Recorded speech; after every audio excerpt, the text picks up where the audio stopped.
दोस्तों इस वीडियो के माध्यम से जानेंगे भारत और श्रीलंका के बीच एक ऐसा फाइनल मैच जो आप सभी क्रिकेट फैंस ने अभी तक नहीं देखा होगा। एक ऐसा फाइनल मुकाबला जिसमें क्रिकेट का मैदान बन गया था जंग का मैदान। जब श्रीलंकाई गेंदबाज ने भगवान का विकेट लेकर एक 23 साल का लड़का पूरे मैदान में जश्न मना रहा था और घूर घूर कर सचिन तेंदुलकर को आंख दिखा रहा था, भगवान का अपमान कर रहा था। सचिन को आज से पहले इतनी बेइज्जती किसी गेंदबाज ने नहीं किया था। जब सचिन ने दूसरे मैच के लिए नेट पर अभ्यास करना शुरू कर दिया था, दूसरे मैच के लिए अभी 36 घंटा का टाइम बचा हुआ था। यह 36 घंटा सचिन तेंदुलकर के क्रिकेट इतिहास का सबसे खराब 36 घंटा या सबसे खराब लम्हे 36 घंटे थे। नमस्कार दोस्तों, आप सभी देख रहे हो MK sports India cricket channel. MK sports India में आप सभी क्रिकेट फैंस का बहुत बहुत स्वागत है। क्रिकेट से जुड़ी हर एक न्यूज, हर एक अपडेट के लिए MK स्पोर्ट्स इंडिया को सब्सक्राइब करना न भूले। तो चलिए वीडियो स्टार्ट करते हैं। 23 साल का एक लड़का लगातार अपनी 2 गेंद पर एक ही बल्लेबाज को 2 बार आउट करता है। विकेट बड़ा था क्योंकि बल्लेबाज बड़ा था, तो खुशी में इस गेंदबाज से सेलिब्रेशन भी बड़ा हो गया था। लेकिन 23 साल के उस लड़के को कहां पता था कि सिर्फ और सिर्फ 36 घंटे के अंदर उस सेलिब्रेशन, इस जश्न को ऐसी कीमत चुकानी पड़ेगी जिसे विश्व क्रिकेट के इतिहास का कभी भी भुला कर भी नहीं भूल पाएगी। साल 1998 में भारत, श्रीलंका और जिम्बाब्वे के बीच कोको कोला कप हो रहा था। श्रीलंका और जिम्बाब्वे को हराकर भारत पहले ही 6 अंक के साथ फाइनल में पहुंच चुका था। जिम्बाब्वे ने वर्ल्ड चैंपियन श्रीलंका को लगातार 2 मैच में रौंद कर 4 अंक के साथ फाइनल में अपनी जगह पक्की कर ली थी। लेकिन फाइनल मैच से पहले भारत और जिम्बाब्वे के बीच ग्रुप ए का एक मैच बाकी था। हालांकि इस मैच का कोई इंपॉर्टेंस नहीं था क्योंकि दोनों टीम ने फाइनल में अपनी जगह पक्की कर ली थी। लेकिन क्रिकेट का हर एक मैच, हर एक जंग और जंग का हर एक लम्हा इतिहास की धरोहर होती है। इस ग्रुप में मैच में जिम्बाब्वे की टीम ने पहले बैटिंग करते हुए 205 रनों का टारगेट भारतीय टीम को दिया और टारगेट बचाने के लिए जब जिम्बाब्वे की टीम मैदान पर उतरती है तो जिम्बाब्वे की टीम में आज ओलंगा ही जोश दिखा रहा था। इसका 2 कारण था। एक तो जिम्बाब्वे ने वर्ल्ड कप चैंपियन श्रीलंका को हराया था और दूसरा कारण था कि उनके हेनरी क्लासन जो चोट के बाद इस मैच में वापसी कर रहा था। जिम्बाब्वे का पोस्टर बॉय जिसकी गेंद और रफ्तार किसी भी बैट्समैन को कब अपना शिकार बना ले कुछ कहा नहीं जा सकता था। इसके पहले ही जितनी बार ओलंगा भारत के सामने आया, अपनी पूरी भारतीय बैटिंग लाइनअप को चीर फाड़ कर रख दिया था। जब ओलंगा मैदान पर आया तो उसकी आंख भूखे शेर की तरह भारतीय बल्लेबाज को घूर रही थी और मैच के दूसरे ओवर में अपनी डाली हुई गेंद, दूसरी ही गेंद पर ओलंगा ने सौरव गांगुली को अपना शिकार बना लिया। टीम का स्कोर अभी 10 रन से 19 रन तक ही पहुंचा था कि ओलंगा ने राहुल द्रविड़ का विकेट लेकर भारत की दीवार को ध्वस्त कर दिया था। राहुल द्रविड़ के आउट होने के बाद मैदान में आता है भारत का विश्वास, भारत का गुरूर, भारत का घमंड। Lords of cricket Sachin Tendulkar कहा जाता है। एक ऐसा बल्लेबाज जिसकी विकेट की चाहत दुनिया के हर एक गेंदबाज का सपना हुआ करता था, लेकिन आज कुदरत को कुछ और ही मंजूर था। टीम इंडिया का स्कोर भी 20 रन से बढ़कर 28 रन ही हुआ था।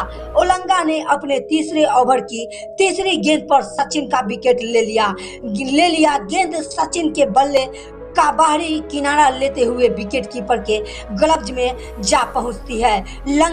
ओलंगा ने इस विकेट का जश्न मनाने ही वाला था कि एम्पायर ने इस गेंद को नो बॉल दे दिया।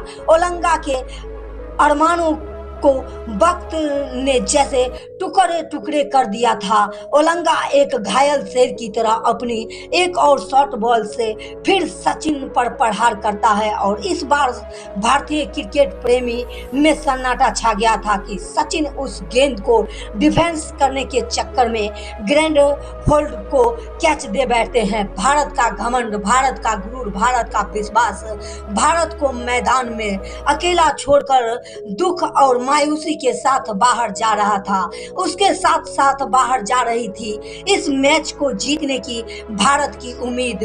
सचिन जब बाहर जा रहा था तो ओलंगा का जश्न इतना बड़ा था और इस जश्न में की गई हरकत इतनी घटिया थी कि सचिन को अंदर ही अंदर झकझोर रहा था, झकझोर दे रही थी, क्योंकि ओलंगा जाते हुए सचिन को बुरी तरह से आंख तैरते हुआ देखे जा रहा था। जैसे ओलंगा की घूरती हुई आंख सचिन से कह रही थी कि होगा तुम महान बल्लेबाज और उनके लिए, लेकिन जब सामने गेंदबाज हेनरी ओलंगा हो तो विकेट देकर आंख झुकाकर चुपचाप निकल लिया करो।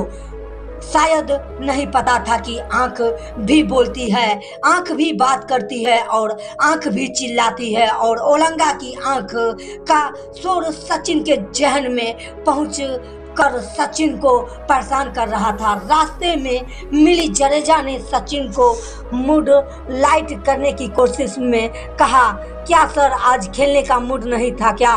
उस वक्त सचिन ने जडेजा से बस इतना ही कहा, अगले मैच तक रुको। अगला मैच मतलब इस टूर्नामेंट का फाइनल मैच जो इस मैच के 36 घंटे बाद शुरू होने वाला था। सचिन ने बाद में खुद बताया कि यह 36 घंटा उनके जिंदगी के सबसे लंबे 36 घंटे थे। सचिन पवेलियन में लौटने के बाद सीधा नेट्स में प्रैक्टिस के लिए चले गए और वहां सचिन करीब 1 घंटे से ऊपर बाउंसर और शॉर्ट बॉल के ऊपर प्रैक्टिस करते रहे। और प्रैक्टिस के बाद जब सचिन अपने कमरे में लौटे तब तक ओलंगा ने भारत के टॉप ऑर्डर को ध्वस्त कर दिया था, करते हुए 4 विकेट लेकर मैच जिम्बाब्वे की झोली में डाल दिया था। भारत 47 ओवर 4 गेंद में 192 रन बनाकर ऑल आउट हो चुकी थी। हेनरी ओलंगा भारत के लिए कहर बनते हुए प्लेयर ऑफ द मैच बना। सचिन अपने होटल रूम में बैठकर बार बार उसी गेंद पे विश्लेषण कर रहे थे। वस्तु उस गेंद ने सचिन को परेशान कर रख दिया था। सचिन के तर्कस में हर एक वह तीर था जो किसी भी गेंदबाज को धराशायी कर दे, लेकिन ओलंगा की उस एक गेंद ने जिस पर सचिन लगातार 2 बार आउट हुए थे, सचिन के जहन में कुछ सवाल छूट रही थी। पूरे रात सचिन की आंख से नींद गायब थी। करवट बदल कर सचिन ने किसी तरह से अपनी रात काटी और सुबह होते ही सचिन ने उस सवाल के जवाब के लिए नेट प्रैक्टिस के लिए चले गए। उधर जिम्बाब्वे के खेमे में ओलंगा को लेकर सचिन से इर्द गिर्द एक चक्रव्यूह की तैयारी की जा रही थी। मैच शुरू होने से पहले ओलंगा एक बार फिर से सचिन का शिकार करने का सपना देख रहा था। वही सचिन से वक्त काटे नहीं कर रहा था। सचिन बेचैन थे, उनकी नजर बार बार जाकर घड़ी की सुई की सवाल पूछ रही थी कि अभी और कितना टाइम लगेगा। तुम लोग खैर वक्त कहाँ ठहरता है। 36 घंटे बीत चुके थे, मैच शुरू होने वाला था और जिम्बाब्वे ने 50 ओवर में 9 विकेट खोकर 196 रन बनाए। हालांकि यह स्कोर बड़ा तो नहीं था, लेकिन जिम्बाब्वे की टीम अपने हेनरी ओलंगा के नाम ब्रह्म अस्त्र के दम पर Coca Cola cup final match जीतने का दम भी रखती थी। जिम्बाब्वे का मानना था कि हेनरी ओलंगा आग उगलती हुई गेंद का भारत के पास कोई विकल्प नहीं था, कोई जवाब नहीं था। सचिन का इंतजार खत्म होता है और सचिन और गांगुली भारत की पारी शुरुआत करते हुए मैदान पर उतरते हैं। फिर उस दिन दुनिया ने पहली बार सचिन का गुस्सा देखा था। सचिन की बॉडी लैंग्वेज, सचिन का एग्रीवेशन देखकर जिम्बाब्वे के प्लेयर्स रहम की भीख मांग रहे थे। ओलंगा जैसे ही गेंद लेकर आता है, सचिन उस पर जोर की प्रहार कर देते हैं, टूट पड़ते हैं। शॉट पे शॉट के बाद मानो सचिन हर एक बॉल को स्टेडियम के बाहर मारने के मूड में थे। उस दिन सचिन ने ओलंगा के साथ जो कुछ भी किया वह ओलंगा के लिए किसी मौत से कम नहीं था। ओलंगा की ऐसी धुनाई देखकर लोग कह रहा था कि मानो सचिन कोई क्रिकेट का मैच खेलने के लिए नहीं बल्कि जंग लड़ने के लिए अभी मैदान पर उतरे हो। देखते ही देखते सचिन ने सिर्फ 28 बॉल पे अपना अर्धशतक भी पूरा कर लिया और सचिन ने सिर्फ 92 बॉल खेलकर 124 रनों की तूफानी पारी ठोक डाली। महज 30 ओवर के अंदर ही जिम्बाब्वे को उसकी असली औकात बताते हुए कोको कोला कप का फाइनल मैच बिना कोई विकेट गवाए भारत की झोली में डाल दिया था। सचिन के तेवर का अंदाजा आप इस बात से लगा सकते हैं कि जहां सचिन के 92 बॉल में 124 रन बने थे, वहीं दादा ने इतनी ही गेंद खेलकर सिर्फ 60 रन बनाए थे।